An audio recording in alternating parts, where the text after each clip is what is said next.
DSC exam కోసం ఒక 5 ముఖ్యమైన గెస్సింగ్ క్వశ్చన్స్ ఫాస్ట్గా చూసేద్దాం. Okay, first question. Harappa, Mohenjodaro తవ్వకాలు ఏ సంవత్సరంలో జరిగాయి? జవాబు 1920.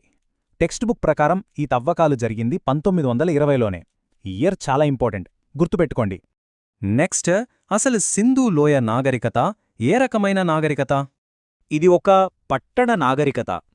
అంటే ఇది చాలా బాగా అభివృద్ధి చెందిన ఒక అర్బన్ సివిలైజేషన్ అన్నమాట. మరి ఆ పట్టణ నాగరికతలో మెహంజోదారోలో కనుగొన్న అత్యంత ముఖ్యమైన నిర్మాణం ఏంటి? అది మహాస్నానవాటిక, అంటే గ్రేట్ బాత్. దీని స్పెషాలిటీ ఏంటంటే ఇది వాటర్ టైట్గా, అంటే నీరు అస్సలు కారిపోకుండా నిర్మించారు. Right, next question.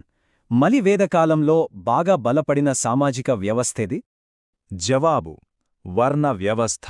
మన టెక్స్ట్ బుక్లో చెప్పినట్టు మలివేద కాలంలో ఈ వర్ణ వ్యవస్థ అనేది బాగా బలపడింది. And final question. మన ఇతిహాసం రామాయణాన్ని సంస్కృతంలో రాసింది ఎవరు? రచించిందే వాల్మీకి మహర్షి. అంతేకాదు, రామాయణానికి ఆదికావ్యం అనే బిరుదు కూడా ఉంది.